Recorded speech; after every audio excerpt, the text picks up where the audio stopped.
नमस्कार, मैं राजलक्ष्मी प्रभात टीवी में आपका स्वागत है। केंद्र सरकार के द्वारा अध्यादेश लाकर कर्मचारियों के हड़ताल के अधिकार को छीनने के विरोध में संयुक्त ट्रेड यूनियनों ने मिलकर केंद्र सरकार के खिलाफ नारेबाजी कर प्रदर्शन किया।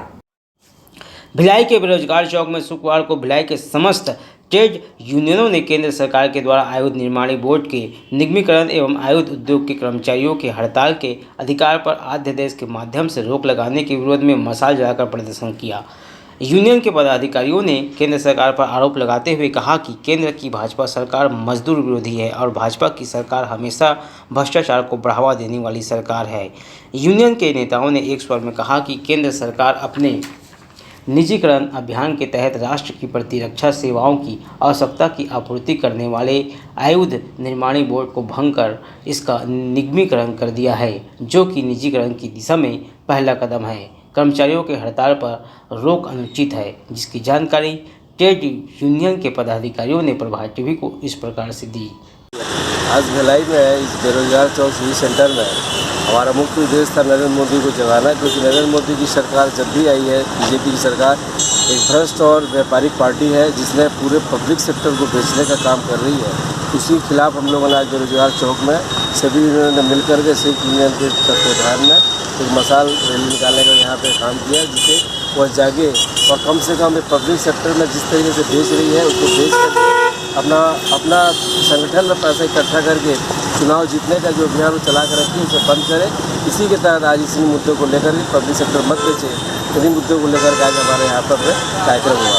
केंद्र सरकार ने अपनी राष्ट्रीय संपत्ति बेचो अभियान के तहत हमारा जो रक्षा क्षेत्र है, रक्षा क्षेत्र को भी उन्होंने नहीं छोड़ा और रक्षा क्षेत्र का जो सबसे महत्वपूर्ण हमारे कारखाने हैं वो है आयुध कारखाने। ये आयुध कारखाने अब तक हमारा सरकारी कारखाने हुआ करते थे। आयुध निर्माण बोर्ड इसका सबसे पहले इन्होंने डिसमेंटल किया, इसे भंग किया। भंग करने के बाद इसका निगमीकरण किया, अर्थात इसे निजीकरण की दिशा में यह पहला कदम है। इनका मकसद है कि यह रक्षा क्षेत्र के जो जितने अच्छे कारखाने हैं, हमारे रक्षा सेवाओं से जुड़े हुए जितने कारखाने, इसे भी ये निजी हाथों में बेचना चाहते हैं, सिर्फ मुनाफाखोरों के मुनाफा कमाने देने के लिए।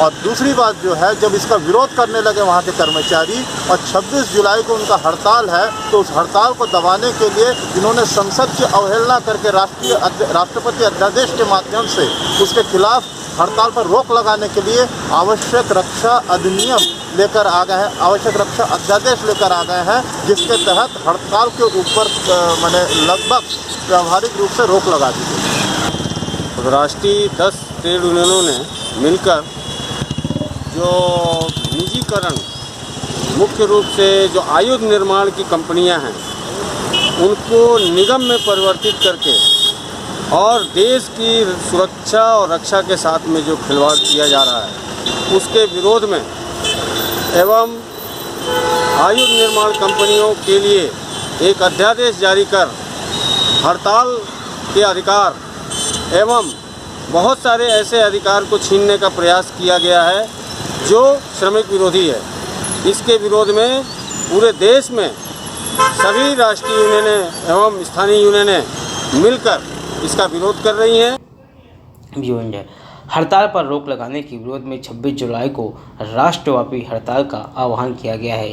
ट्रेड यूनियन के धरना प्रदर्शन का केंद्र सरकार कितना गंभीरता से लेती है, ये देखने वाली बात होगी। प्रभात टीवी के लिए योगेश वर्मा की रिपोर्ट।